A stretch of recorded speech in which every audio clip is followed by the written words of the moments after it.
Benoît Apparu, bonjour. Bonjour. Alors, vous êtes député de la Marne, maire de Châlons-en-Champagne, mais également porte-parole de François Fillon. Donc on ne peut pas vous recevoir aujourd'hui sans évoquer cette semaine médiatico-politique qui vient parasiter la campagne de François Fillon. Ce matin, 7 Français sur 10 souhaitent qu'il renonce. Est-ce que vous envisagez déjà un plan B et peut-être l'éventuel retour du candidat que vous souteniez au départ, qui était Alain Juppé ? Il n'y a pas de plan B, il n'y a pas de plan Z, il n'y a pas de plan 18, il n'y a pas ce que vous voulez. Il y a un plan F pour François Fillon. Il était, je crois, hier ici même, au Salon des entrepreneurs. Et hier, il a dit « Je suis candidat, je le reste. » Point. Donc il n'y a pas de débat à avoir autour de ça. Il n'y a pas à chercher un plan B. Pourquoi ? Parce qu'il y a une légitimité démocratique.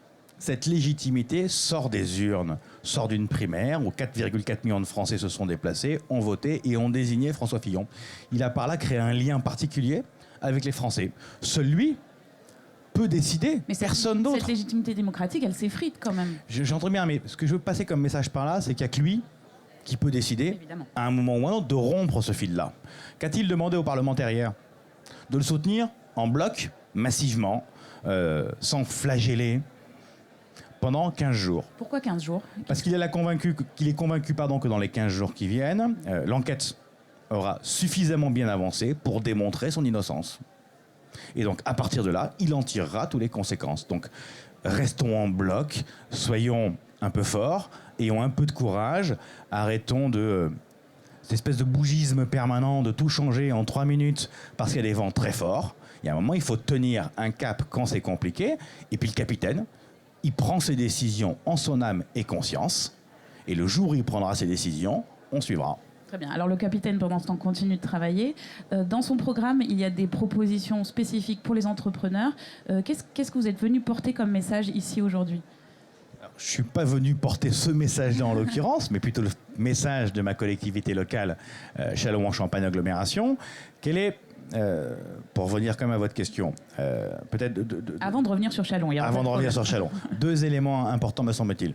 Le premier événement, c'est l'environnement juridique et fiscal. On a besoin de stabilité, on a besoin de visibilité, parce que la première chose que nous demande un chef d'entreprise, un entrepreneur, c'est en gros, donnez-moi de la visibilité, de la stabilité fiscale, arrêtez de tout changer tous les 6 mois. Bon. Donc il y a un premier pack autour de ça, de préconisations, de propositions qui est très fort. Il y a un deuxième pack entre guillemets, qui est de dire il faut réduire les charges, réduire l'environnement juridique pour simplifier l'environnement juridique des entrepreneurs. Et c'est dans ces 2 éléments-là, me semble-t-il, qu'on peut trouver des solutions permettant l'explosion, la multiplication, le développement des entrepreneurs. Il y a un élément qui est intéressant sur le plan culturel. On l'évoquait tout à l'heure avec les responsables du salon qui me présentaient les chiffres du salon. 60% des jeunes Français veulent créer une entreprise. 60%. Je vous rappelle qu'il y a 10 ans, un sondage était sorti en 2007 où 75% des jeunes Français voulaient devenir, 3 petits points, fonctionnaires. Donc ils voulaient la sécurité. En 10 ans, changement culturel important, on a des jeunes qui passent de la volonté de sécurité à la volonté d'entreprendre. Si on ne saisit pas cette évolution culturelle-là, en créant l'environnement juridique et fiscal pour pouvoir développer ces business-là et qu'ils restent ensuite sur le territoire, c'est qu'on n'a rien compris au film. Alors, puisqu'on parle de territoire, on va revenir à votre territoire, qui est Châlons-en-Champagne. Vous avez un stand ici au Salon des entrepreneurs de Paris. Qu'est-ce que vous venez faire ? Est-ce que vous venez draguer les entrepreneurs parisiens pour les ramener chez vous ? C'est interdit de draguer les entrepreneurs parisiens ? Pas du tout. Bon, vous me rassurez, parce que j'ai le sentiment qu'il y a plein d'interdictions, surtout en ce moment. Oui, effectivement, l'agglomération de Châlons est venue draguer les entreprises parisiennes. En leur disant peut-être 3 choses.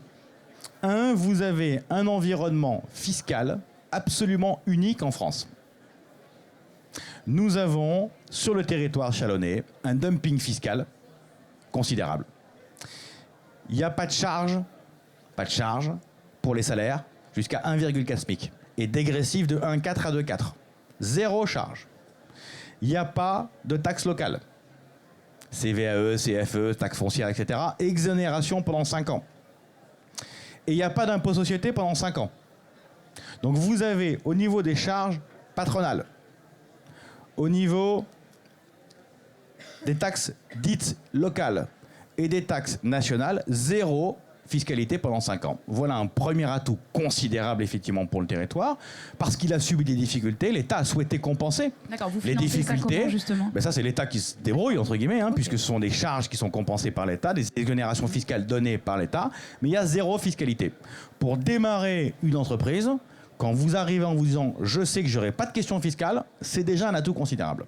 Deuxième élément, nous avons un territoire qui peut offrir des opportunités foncières très intéressantes sur le plan des prix. Nous sommes dans une zone dite détendue, autrement dit, les prix des fonciers, les prix des mètres carrés, que ce soit pour le particulier, donc les salariés, ou pour l'entreprise en tant que telle, sont très compétitifs. C'est un deuxième atout considérable.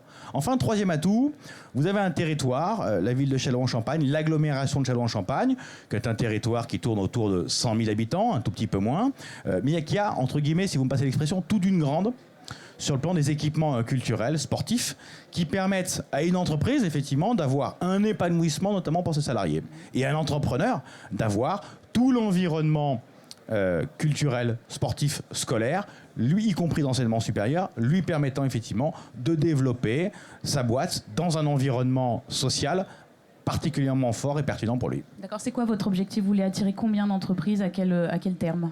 100% de ceux qui vont passer ici, bien évidemment, mais au-delà de la boutade, je ne me fixe pas à ce type d'objectif. Je trouve ça ridicule de dire j'en veux 100, 200 ou 300. Ce n'est pas le sujet. L'objectif pour nous, c'est de se dire qu'effectivement, on a aujourd'hui des outils et des atouts très importants pour pouvoir développer de l'entreprise sur le territoire.